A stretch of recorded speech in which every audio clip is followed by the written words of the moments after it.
మనిషై పుట్టినవాడు కారాదు మట్టి బొమ్మ, పట్టుదలే ఉంటే కాగలడు మరో బ్రహ్మ.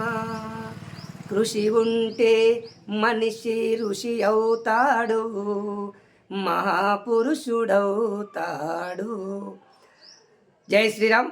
మరి ఈరోజు మనం వచ్చేసి నల్లగొండ జిల్లా మర్రిగూడ మండలం దామేర భీమన్నపల్లి గ్రామంలో మరి ఒక మిత్రులతో కాస్త మాట ముచ్చట కార్యక్రమంలో పాలు పంచుకోవడం జరిగింది. మరి ఈ పాట ఇప్పుడు ఎందుకు వాడానంటే, ఆత్మవిశ్వాసం ఉండి పట్టుదల ఉంటే ఏదైనా సాధించగలము, అవి ఏవి లేకపోతే అన్నీ ఉండి కూడా ఏమి సాధించలేమనేది దీని అర్థం, అంతరార్థం.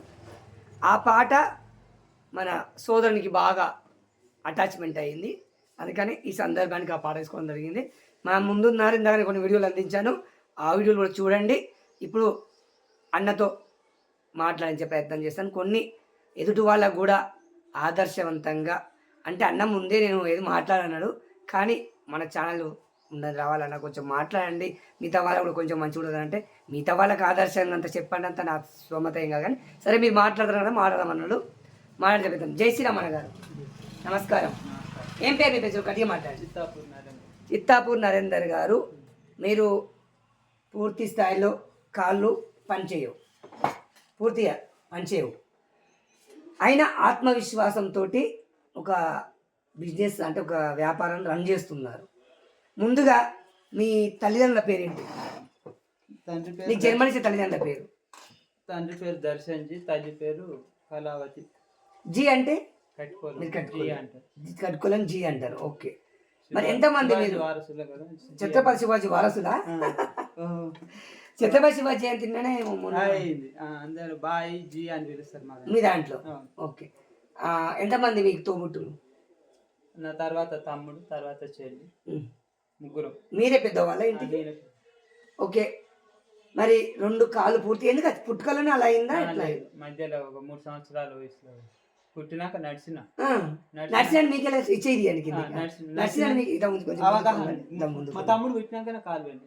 నీకు గుర్తుందా? అమ్మ చెప్పింది? లేదు, గుర్తుంది, లైట్ గా గుర్తుంది. 3 సంవత్సరాలు ఉంటే లైట్ గా. ఎందుకు ఎట్లా ఏం జరిగింది?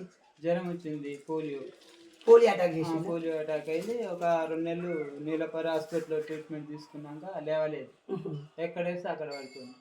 చార్మినార్ ఆయుర్వేదిక్ హాస్పిటల్లో జాయిన్ చేస్తే ఇలా కూర్చోవటానికి ఏర్పాటైంది. ప్రయత్నం చేసారు. మళ్ళీ నిమ్స్ లో ఒక 6 నెలల పాటు ఆపరేషన్ బంద్ చేసి సెట్ చేసారు.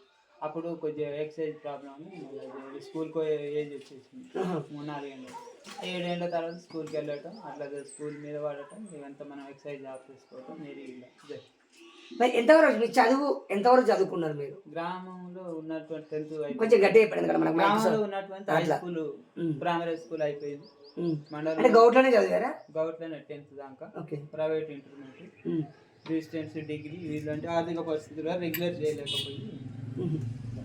మరి మీరు పూర్తిగా 2 కాళ్ళు పని చేయకుండా స్కూల్కి వెళ్ళారు కదా, మీకు వెళ్ళినప్పుడు మీ మిత్ర బృందంతో తోటి బాలబాలికలతోటి ఎలాంటి ఇబ్బందులు ఎదురయ్యేటివి? ఇవేం లేవు, అదంతా అంతా క్లోజ్ ఉండేది. ఎవరు ఇబ్బంది అలాంటివి ఏమి లేదు, అంతా కలిసిపోయేది. నా క్లాస్ కూడా నా పుస్తకాలు తీసుకుపోయి మా ఫ్రెండ్స్ నా బెంచ్ మీద పెట్టేవాళ్ళ, అలా సహకరించేవాళ్ళ. ఇంకా కొంతమంది చాలా మంది ఏళ్ళ చేసుంటారు కదా, చేసేవాళ్ళు. మరి నాకు తెలియకుండా అయ్యేదేమో కానీ వాళ్ళు ఏం కాదు, నా నీటుగా నా మోదీ పడిపోయేది. ముందుకు వచ్చి కనపడలేదు. ఉంటే తెర వెనుకనే ఏమో ఉందో వాళ్ళలో ఉంటే ఉన్నదేమో అని గుర్తించి అంత ఫెసిలిటీ కూడా నాకు సమాజం ఇవ్వలే ఇంతవరకు. సరే తర్వాత ఇబ్బందులు ఎదురు కాలేదు. ఇక అయిన వాళ్ళు కూడా అంటే అట్ట అవుతారని కూడా అన్నారు కదా. అవును. ఇప్పుడు మీరు ఇలా ఉంటారు బిడ్డ ఏం సంగతి అని అనలేరు. అవును. అయ్యో అని అంటే నాకు అట్ట అవుతుందేమో అని కూడా వాళ్ళు కూడా జాగ్రత్త పడతారు. అదే.